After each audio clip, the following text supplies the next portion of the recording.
Uma das passagens bíblicas que eu sempre usei para nortear a minha vida é 2 Crônicas, capítulo 29. Pela grandeza de um rapaz de 25 anos de idade e da capacidade que ele teve para reestruturar não apenas a sua vida, mas a grandeza que ele teve para conquistar o respeito de sua nação, o respeito de sua família, o respeito das nações vizinhas e até mesmo os seus inimigos olhavam para ele e o admiravam pela capacidade que ele conseguiu obter de um recomeço. Recomeçar, às vezes, não é muito fácil, porque às vezes vamos precisar de um bom período para investirmos identificando e corrigindo postura. É muito mais fácil construir do que reformar, do que reconstruir. O trabalho, às vezes, é maior, o desgaste é grande. Mas hoje eu quero ver com você, mais uma vez, o caminho que este rapaz usou, a maneira cuja qual ele se responsabilizou por coisas, por situações, cujas quais ele não havia feito nada para viver, mas ele se sentiu responsável, porque ele não tinha outra forma de lidar com aquela situação. Ou ele entraria num ambiente de culpabilidade, procurando boas desculpas para justificar aquilo que ele vivia, ou ele então recomeçava, ou ele enfrentava aquilo que estava diante dele. E obviamente ele poderia lidar com o fracasso, é verdade. Ele não tinha nenhuma garantia de vitória antes de começar. Mas ele seguia um caminho que me parece bem seguro. O capítulo 28 de 2 Crônicas conta a história do rei Acais. Certamente um dos grandes reis de Israel. Acais faz um caminho bem ruim, é verdade, mas a nível de expansão, de tecnologia, seu reinado foi grande, até que ele sucumbiu à idolatria. Acais faz basicamente o caminho oposto ao que fez Naamã. Naamã sai da Síria e vai até Samaria ter um encontro com o profeta Eliseu, sai de lá curado de sua lepra. Acais faz aliança com o rei da Síria e traz deuses. O Deus que Naamã disse que iria rejeitar, Rimon, é o Deus que Acais quer adorar, porque ele acredita que os sírios são vencedores porque seu Deus lhe dá vitória. Isso faz com que o reinado de Acais despenque, que a vergonha, que a humilhação, que o caos chegue até aquela nação. Ele morre no finalzinho do capítulo 28. E no capítulo 29, seu filho assume um trono falido, é verdade, um trono cujo qual as pessoas não vão respeitá-lo, um ambiente cujo qual a adoração é praticamente inexistente. Mas a maneira que Ezequias lida com essa situação é o que eu quero deixar de exemplo para você hoje. Você que precisa recomeçar em alguma área, você que não está satisfeito com os resultados daquilo que você está vivendo, independente da área da sua vida, mas não dá para entregar o jogo, não dá para esmorecer. Você precisa dar um jeito de resolver essa situação. E aí nós vamos usar o exemplo claro estabelecido por este homem. Coloca para mim, por favor, 2 Crônicas 29, só o verso 8 e 9 por enquanto. 2 Crônicas 29, verso 8 e 9. Por isso veio a grande ira do Senhor sobre Judá e Jerusalém, e os entregou à perturbação, à assolação e o escárnio, como vós o estás vendo com os vossos olhos. Porque eis que os nossos pais caíram à espada, e nossos filhos e nossas filhas e nossas mulheres, por isso estiveram em cativeiro. Feche os seus olhos. Senhor nosso Deus e Pai, em nome de Jesus, eis aqui a Tua palavra. Continua falando conosco e usa-me como um canal de bênção nesta hora, em nome de Jesus. Você pode dizer amém? Amém. Como pastor, eu tenho vivido um período de boa reflexão. E nas minhas reflexões eu comecei a perguntar a Deus o que eu, como pastor de uma igreja, gostaria de fato que essa igreja vivesse, que essa igreja experimentasse. Qual seria o sonho de um líder, de um pastor, para aquelas pessoas que caminham com ele? O que um pastor gostaria de ouvir em torno, certo, da reputação de suas ovelhas, da reputação das pessoas que caminham com ele? E mais, qual é o nível de responsabilidade e poder transformador que um pastor tem sobre as pessoas? Ele vai precisar entender isso com muita seriedade e de uma forma muito sóbria, porque senão, primeiro, ele pode transferir o mau comportamento das pessoas para a sua falta de habilidade ou para um erro cometido. É mais ou menos como um pai olhando o resultado do filho e muitas vezes se sentindo culpado pelas notas ruins que ele tira na escola, pelo comportamento inadequado que ele estabeleceu, pelas escolhas de suas companhias. Se um pai, se uma mãe não souber o que fez e não entender até onde vai a sua responsabilidade e o seu poder de influência, inevitavelmente, essa será uma mãe frustrada, um pai frustrado, certo? E por que não dizer um pastor, um líder frustrado? Nós esperamos resultados positivos, nós esperamos crescimento, nós precisamos, ou esperamos que cada dia os maridos saiam melhores para suas esposas de cada reunião eclesiástica, de que cada esposa saia melhor, de que cada empresário saia melhor, de que cada colaborador saia melhor, cada filho saia do culto, certo? Melhor, vivendo um estilo de vida cujo qual seus pais consigam ter paz, satisfação, se sintam orgulhosos, certo? De poder dizer, meu filho está fazendo isso. Todos nós temos a expectativa disso. Mas até onde vai a nossa responsabilidade? E que controle precisamos ter sobre o nosso desejo sobre isso? E sermos maduros o suficiente para entendermos que pessoas serão capazes de fazer suas próprias escolhas. O que nós precisamos é direcionar segundo a palavra do Senhor.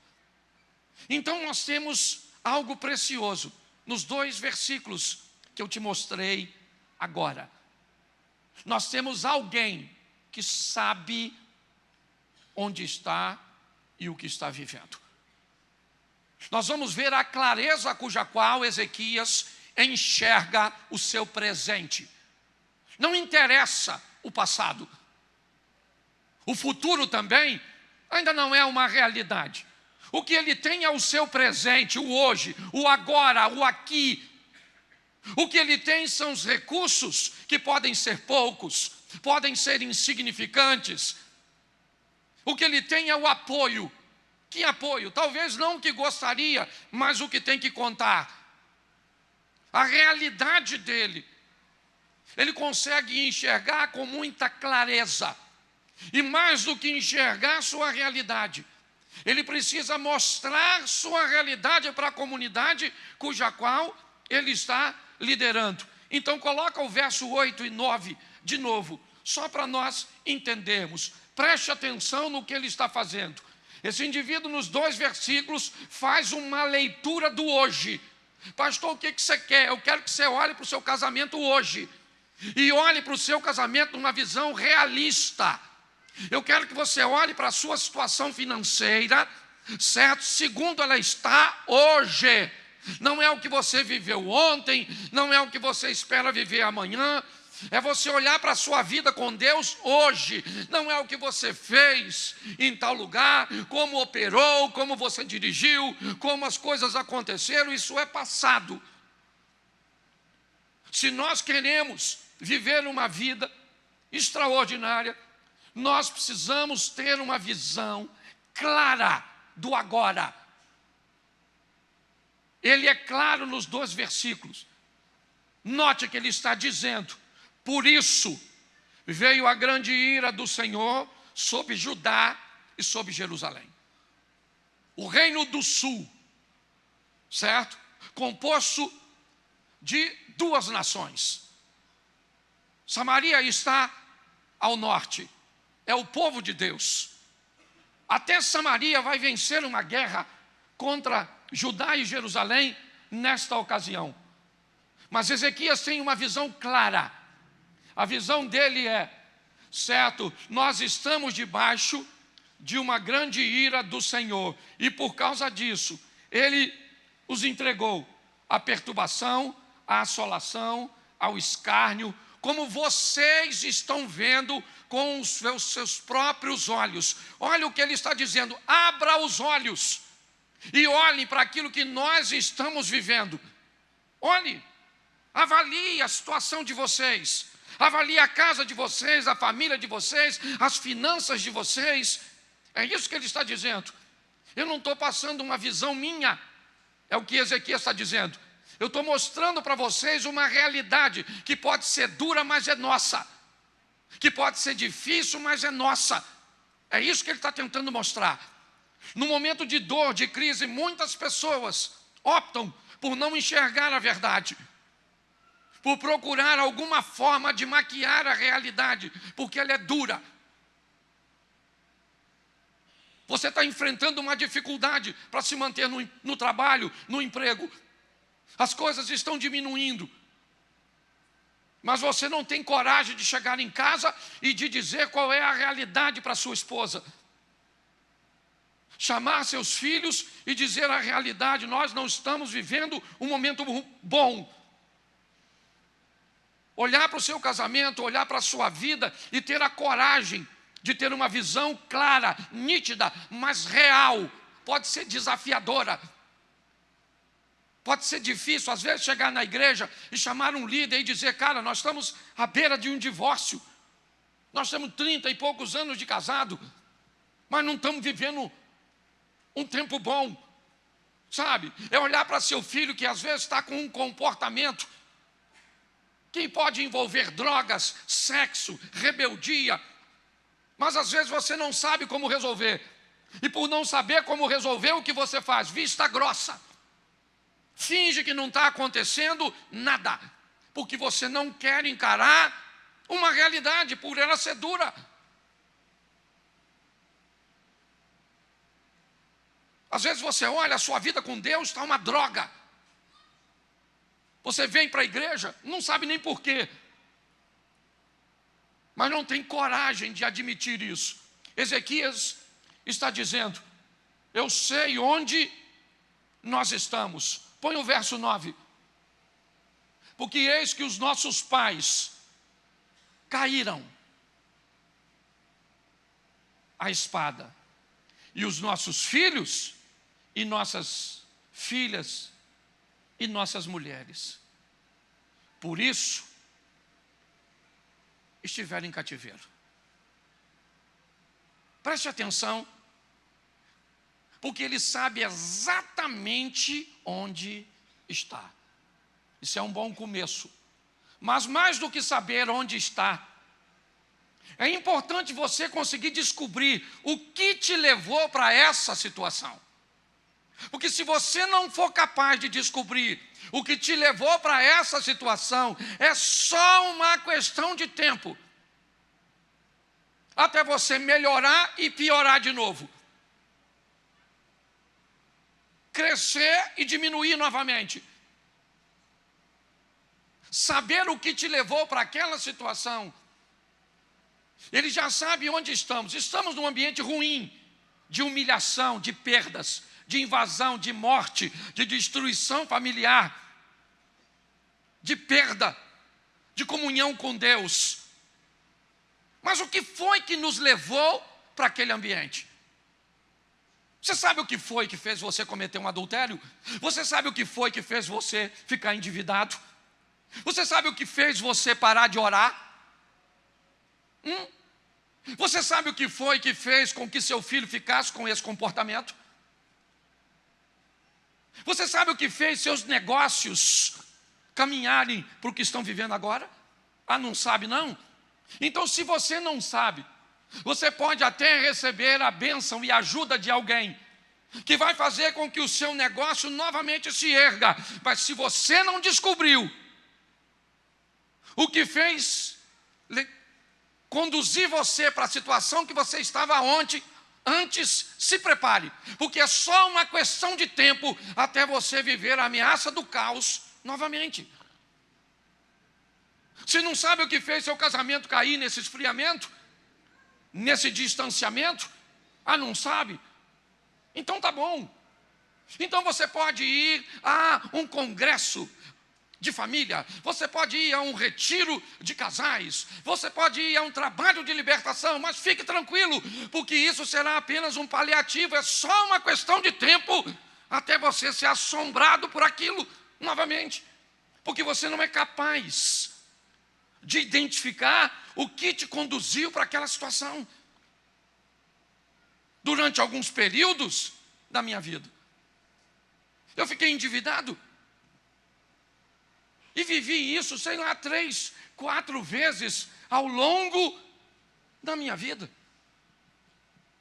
Às vezes acontecia algo positivo, ou entrava um dinheiro que eu não estava esperando, ou recebia as férias, ou acontecia isso e aquilo, e de repente a minha vida estava organizada. Mas era só uma questão de tempo até ela se perder novamente. Eu não tinha o entendimento do que me levava para aquela situação. Então era só uma questão de tempo até eu caminhar de novo para aquele ambiente. Então Ezequias sabe onde está. Mas o capítulo 29, o verso 6 e o verso 7, ele vai falar algo. Porque os nossos pais transgrediram e fizeram o que era mal aos olhos do Senhor nosso Deus e o deixaram. Desviaram seus rostos do tabernáculo do Senhor e lhe deram as costas. Verso 7. Também fecharam as portas do alpendre e apagaram as lâmpadas e não queimaram incenso nem ofereceram holocaustos do santuário ao Senhor, Deus de Israel. Ele está dizendo, eu sei porque nós estamos aqui. Eu já sei. Lembra, eu li primeiro o verso 8 e 9, onde ele diz onde estamos, sendo assombrado por invasões, por humilhações, por desterro, por ataques, por mortes, por destruição. Eu sei onde eu estou. Então tá bom. Agora, o que foi que me trouxe para cá? Bom, o que me trouxe para cá foi negligenciar meu relacionamento com Deus. Nossos pais viraram as costas ao Senhor. Não queimaram incenso, apagaram as lâmpadas, certo? Note que ele sabe exatamente o que o conduziu para lá.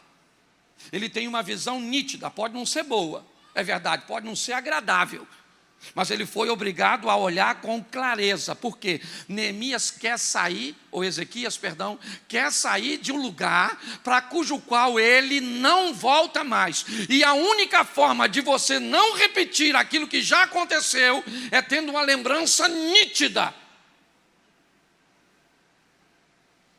do que pode acontecer se você negligenciar. Então, o que nos trouxe aqui, ele já sabe. Agora, eu poderia fazer uma pergunta a vocês.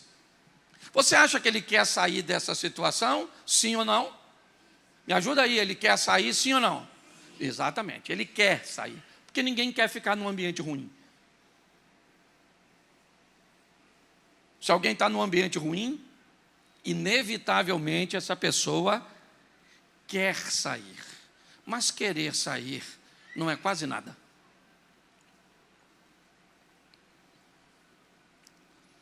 O querer sair é apenas uma fração pequenina que algumas pessoas escutam o tempo inteiro.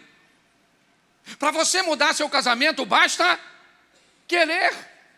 Para você mudar de vida, basta você querer. Você não muda porque não quer. Por que você não para de beber? Porque não quer. Por que você não para de fumar? Porque não quer. Não tem muita lógica nisso. É lógico que as pessoas que querem e que sabem o mal que o cigarro causa, elas gostariam de parar, sim ou não? Mas elas não conseguem. Elas gostariam sim. Então não basta querer. Todo mundo aqui quer ser um servo bom e fiel. Todo mundo aqui quer ser um homem e uma mulher de oração. Todo mundo aqui quer ser uma pessoa próxima de Deus. Então querer, meus irmãos, é muito pouco. E Ezequias sabe disso. Ele sabe onde está. Ele sabe o que o levou para lá. Mas ele sabe mais uma coisinha muito importante. Querer não vai tirá-lo daquele ambiente. Ezequias sabe que ele precisa fazer alguma coisa para sair de lá. Se ele não fizer, não adianta. Não vai. Entendeu? Você quer emagrecer, quer ou não quer? Querer você quer. Agora, o que você vai fazer para emagrecer? Aí é outra história. Certo? O que você vai executar. E é aí que as coisas começam a mudar. E aí entra o verso 10. 29:10, por favor. Agora me tem vindo ao coração. Bom, se veio ao coração, já era.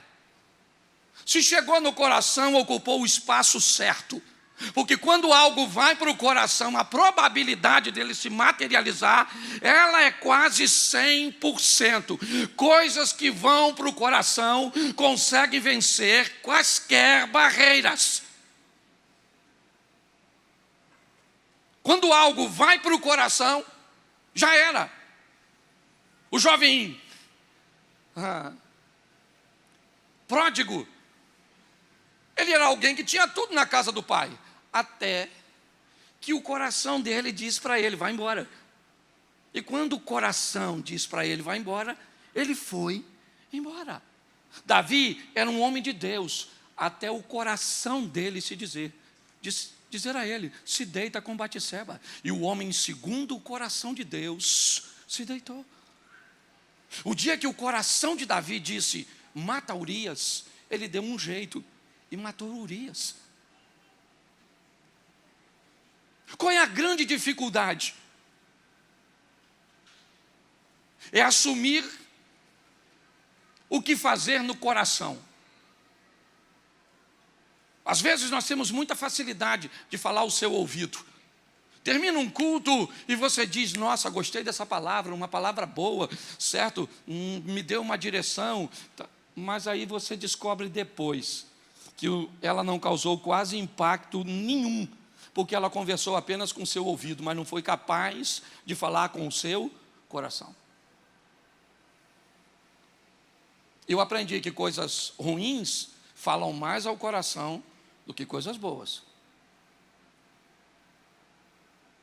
Eu posso falar aqui muitas coisas boas que você vai esquecer, mas se eu for descortês, desagradável com uma situação com você, você vai embora daqui e não esquece nunca mais o que o pastor, como alguém te ofendeu, como alguém te humilhou, como alguém te expôs, porque coisas ruins conseguem alcançar mais espaço no coração do que coisas boas.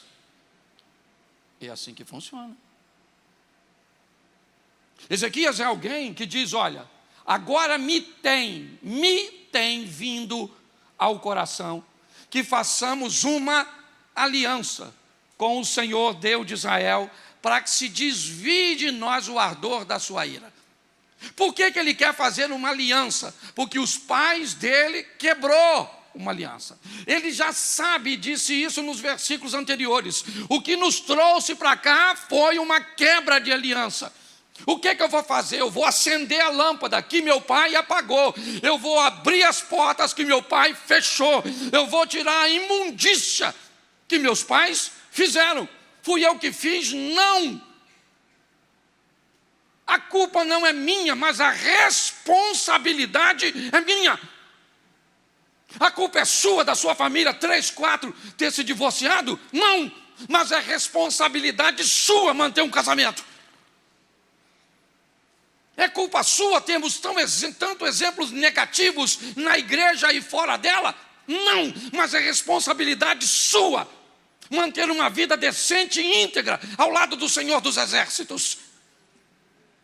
Precisamos parar de procurar culpados e assumirmos responsabilidades. É ela que vai tirar essa nação dessa situação. Agora me tem vindo ao coração que façamos, preste atenção, me tem vindo para que façamos. Olha bem, não é me tem vindo para que eu vá fazer, não. Me tem vindo para que nós façamos. Ezequias está dizendo, tem algo começando dentro do meu coração, mas que vai alcançar o de vocês. Nasceu aqui, e nós vamos mudar isso. Chega de vivermos um ambiente de humilhação, de invasão, de escárnio. Chega de vivermos um ambiente de descrédito, porque nós vamos ver sair de nós o ardor da ira do Senhor. Tá bom? Mas e agora? Verso 11. Vale a pena você ler em casa depois. Me tem vindo ao coração que façamos. Verso 10. Me tem vindo para que façamos. Então vamos agora. Agora, filhos meus, não sejais negligentes, pois o Senhor vos tem escolhido para estares diante dele, para o servirdes, para serdes seus ministros e queimadores de incenso. Uma conscientização coletiva sacerdotal. Não é povo não, meu irmão. É sacerdote. Ezequias está só conversando com o sacerdote. As pessoas de referência. São as pessoas que são influencers. São influentes. São os pais, os líderes. As pessoas que podem colocar sobre o outro um pensamento, uma reflexão. Eu não sei quem é essa pessoa na sua casa. Pode ser a esposa, a cabeça. Pode ser o marido, o cabeça. Pode ser o vovô, o cabeça. Pode ser um adolescente, alguém que vai fazer isso. Alguém que vai levar para o seu ambiente uma conscientização coletiva. Este povo está perdido mediante a essa situação. Então Ezequias chama os sacerdotes e os levitas e diz: filhos, não sejais negligentes. O Senhor vos chamou. Olha o que ele está resgatando, a identidade dessas pessoas. Ele está tentando mostrar a elas quem elas são de verdade. Não o que a situação as submeteu. Não o que o problema causou, não.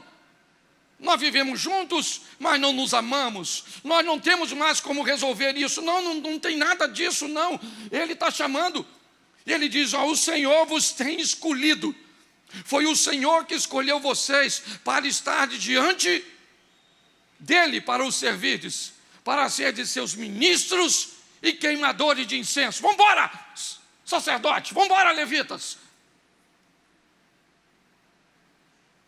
Vamos fazer isso. Verso de número 15. Vamos embora, aqui é muita informação. E ajuntaram seus irmãos e santificaram-se, e vieram conforme o mandato do rei, pelas palavras do Senhor, para purificarem a casa do... Isso, vamos tirar do santuário a imundícia. Vamos tirar do santuário tudo aquilo que não deveria ter lá. Na época, o santuário, a casa do Senhor, hoje, eu e você. Não se tira hoje do santuário, tira de dentro de nós coisas que não agradam a Deus, coisas que Deus reprova. Olha o que ele está dizendo. Ele está chamando os sacerdotes e os levitas a uma purificação e uma santificação. Vamos tirar, vamos remover essas coisas.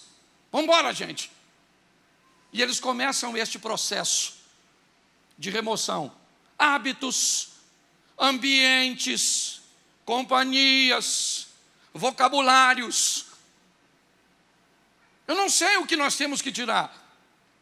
A minha proposta aqui é dizer que nós precisamos nos purificar e nos santificar. Porque é isso que faz a diferença. É olhar e ver. Eu fui chamado para quê? Para ser uma pessoa influente. Aqui, está assim de gente influente. Assim, Está assim de gente que exerce influência sobre grupos, relacionamento de amizade, reuniões, frequência em casa, certo? Pedidos de conselho, ok? É assim que funciona. E nós não temos problema nenhum com isso. Mas a proposta é fazer com que essas pessoas promovam a purificação e a santificação das pessoas. É isso que ele está promovendo. E o verso 28 do capítulo 29, coloca aí, por favor. E toda a congregação, agora sim, agora toda a congregação se prostrou. Quando entoavam o canto e as trombetas eram tocadas. Tudo isso até o holocausto acabar. A adoração está restaurada. Sim, começou por um grupo, é verdade. Um grupo de influentes, cujo qual Ezequias fez e mostrou e clareou a mente dessas pessoas. E agora toda a congregação está olhando para aqueles sacerdotes e levitas. O que tem agora é uma adoração no templo. O que tem agora é uma seriedade de quem assumiu o compromisso com Deus. Então agora toda a congregação se prostrou quando tinha adoração. Todo mundo quer levar Deus a sério. Essa é a grande verdade. O que nós estamos precisando é de pessoas, é de lideranças, de pessoas influentes, que levem Deus a sério. A comunidade está aí. O povo quer servir a Deus, Ezequias sabia disso. Então agora toda a congregação está adorando ao Senhor. Está em adoração. É verdade que, se você analisar direitinho, parece que ainda não aconteceu muita coisa. Israel continua sob o domínio da Síria. As nações vizinhas sabem que Judá é uma nação fraca, pequena, desprezada, que todo mundo invade. Ninguém lá fora está sabendo do que está acontecendo lá dentro. Quem sabe é Ezequias, quem sabe são os sacerdotes e levitas, quem sabe é o povo. O povo sabe que agora tem adoração, que está todo mundo de branquinho, que há uma fumacinha saindo, certo? Do ambiente de adoração. Mas lá fora, ninguém sabe disso ainda. Note que a verdadeira transformação, ela não acontece de fato para que os outros vejam, a não ser ao seu tempo. A transformação de fato e verdadeira acontece para que Deus seja glorificado na nossa vida. Na nossa vida, não é pelas pessoas, simplesmente. Deus não tem problema nenhum de identidade. O que Ele quer é que quando alguém olhe para um de seus servos, o nome dele seja glorificado pelo estilo de vida cujo qual nós resolvemos viver. É isso. E isso precisa ser resgatado. Essa é a grande verdade. No capítulo 30, no verso 15. Vamos adiantar um pouquinho. Capítulo 30, verso 15. Bota o 30, 15. Então sacrificaram a Páscoa no dia 14º do segundo mês, e os sacerdotes e levitas envergonharam e se santificaram e trouxeram o holocausto à casa do verso 21. Coloca o 21, por favor. Isso. E os filhos de Israel, que se achavam em Jerusalém, celebraram a festa dos pães ázimos 7 dias, com grande alegria, e os levitas e os sacerdotes louvaram o Senhor, dia em dia, com estrondoso instrumentos ao Senhor. Observe bem esse texto. Duas coisas estão acontecendo aqui. A festa da Páscoa. Ezequias pede e é aconselhado a celebrar a festa da libertação, a festa da memória do que o povo já viveu, do que Deus já fez, certo? A misericórdia de Deus através de Moisés e de seu irmão, entrando no Egito, livrando aquele povo com mão forte e poderosa de uma das nações mais poderosas. A festa dos pães ázimos, 7 dias, sem fermento, certo? Sem mistura, algo puro. A pureza, a santidade, a proximidade, o comprometimento com Deus, é o que Ezequias quer mostrar para todos. Todos estão olhando. Eu não sei se as outras tribos vão sair de Samaria, mas pelo menos aquele povo que estava debaixo da tutela de Ezequias está lá. Agora com as lâmpadas acesas, portas abertas, sacerdotes cantando e queimando incenso. Agora o povo louvando, bendizendo e adorando ao Senhor. Ganharam alguma guerra? Não ganharam guerra nenhuma. Receberam algum benefício aparente? Não receberam benefício nenhum.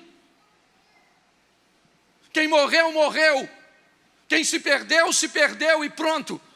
O que eles têm é o prazer do hoje, do agora, de olhar para aquele ambiente e ver uma fumaça dentro daquela casa que simbolizava a presença de Deus no meio do povo. E Deus é o suficiente, pelo menos deveria ser. Só que, capítulo 30, verso 15, estou terminando. 30, 15. Então, sacrificaram. Eu já dei esse texto. Vamos lá. Capítulo 32, verso 1. 32, 1. Preste atenção. Deixa eu recapitular com você. Ezequias olhou e disse: eu estou aqui e não estou satisfeito. Ezequias disse: eu sei o que me trouxe para esse lugar que eu não quero estar. Ezequias disse: querer sair daqui não me tira daqui. Eu preciso fazer alguma coisa para sair. E para sair daqui, eu tenho que fazer o contrário do que fizeram nossos pais. Então eu estou resolvido, mas eu quero a consciência dos influentes. Eu quero e precisamos da purificação e da santificação. Vamos precisar de restaurar a adoração. Então ela está restaurada. Vamos celebrar a Páscoa para mexer na memória de alguns que estão desanimados e se lembrar do que Deus já fez, pois Ele continua onde sempre esteve, no trono de sua glória. Vamos fazer a festa dos 7 dias, certo? Onde vamos nos abster de toda impureza. E com isso, vamos estabelecer o fim da idolatria. Agora não tem mais espaço para Rimon e para nenhum outro Deus. Mas agora vem a hora da verdade. Capítulo 32, verso 1.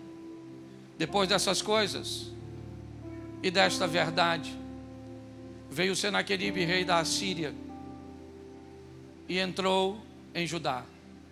Acampou-se contra as cidades fortificadas e intentou apoderar delas. Senaqueribe, filho de Tiglade, chega com uma multidão que era impossível contar. Vai cercar a cidade, vai impor o terror. Depois de tudo que Ezequias fez,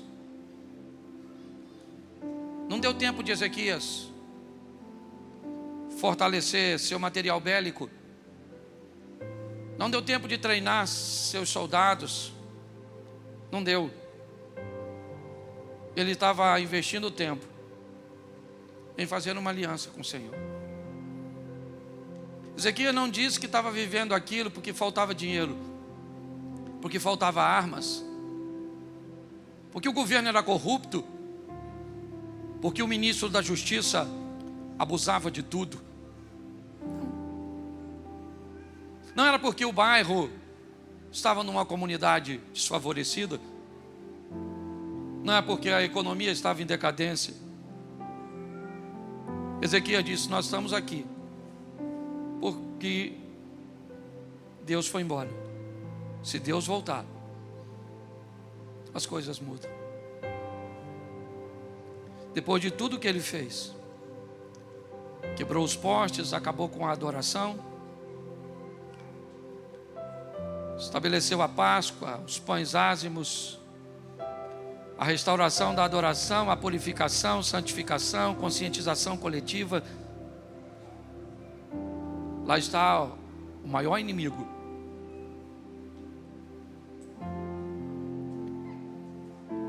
O pai daquele homem foi quem venceu o pai de Ezequias.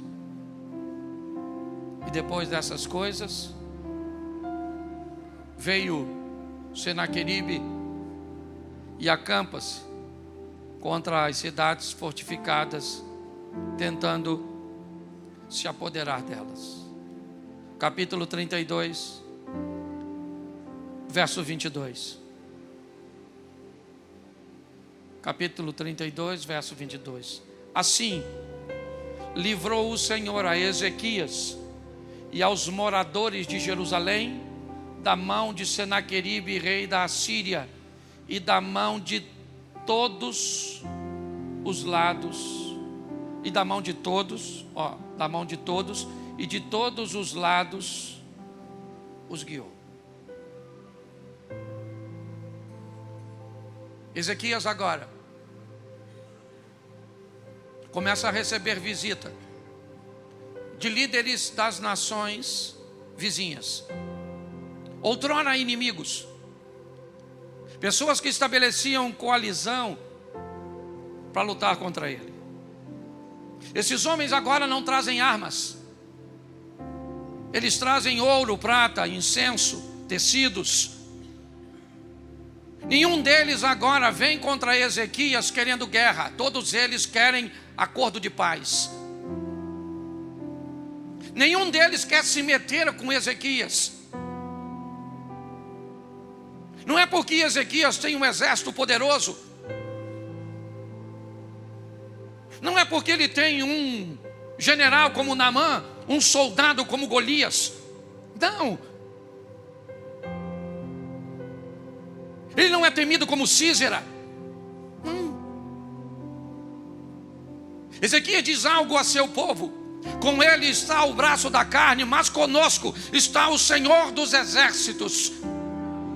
Ezequias está dizendo: a coisa que nós fizemos de mais assertiva foi trazer de volta a presença do nosso Deus, porque o nosso Deus é a garantia de proteção, é a garantia de cuidado, é a garantia de vitória. E agora quem queria guerrear contra nós traz uma bandeira branca dizendo: ninguém aqui quer brigar contigo, porque sabe que Ezequias não é Acais. Acais faz aliança com o pecado, Ezequias faz aliança com o Senhor.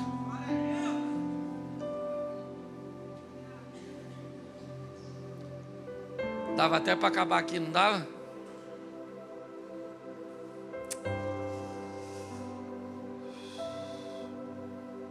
Verso 25. Se a Bíblia não tem vergonha de mostrar, não sou eu. Mas não correspondeu Ezequias ao benefício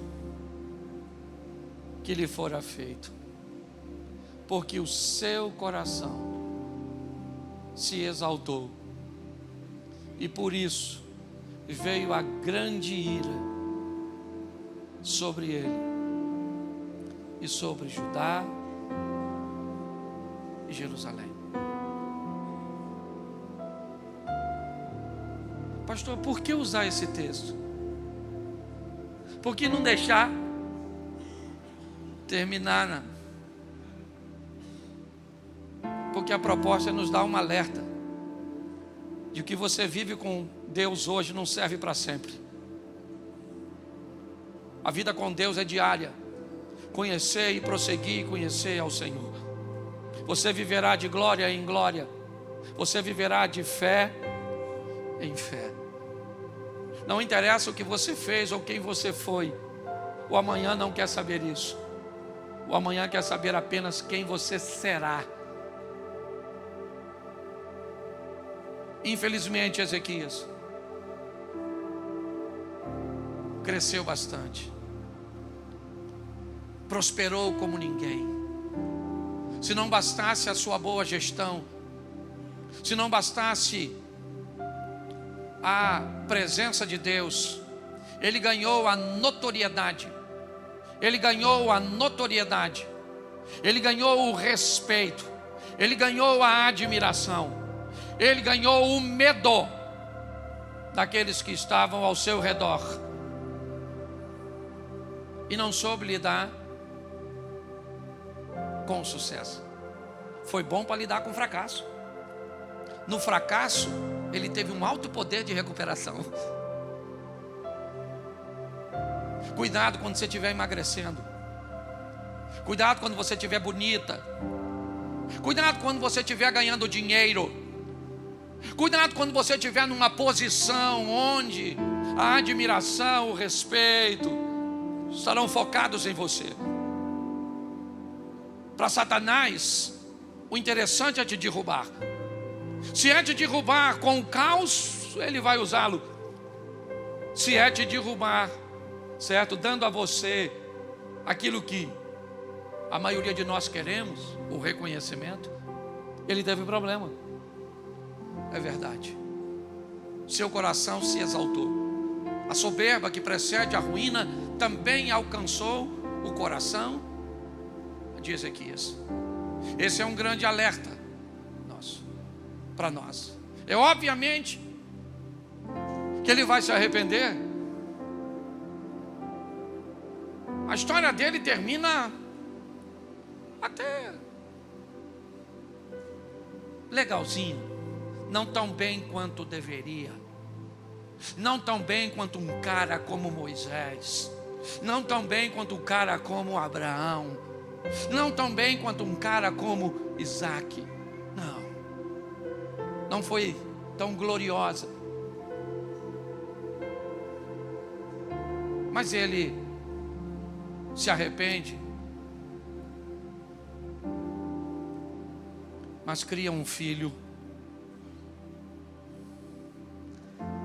terrível.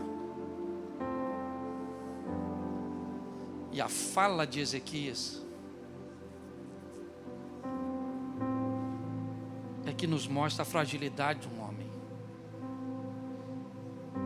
É mais ou menos como ele se dissesse assim: tudo bem que tudo isso vai acontecer, mas pelo menos eu não vou estar aqui para ver. Meus irmãos, a luta tem se intensificado. Jesus está voltando, está às portas para vir arrebatar a igreja.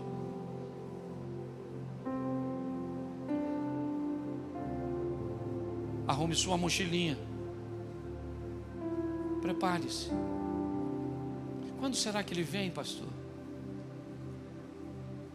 Como é que vai ser?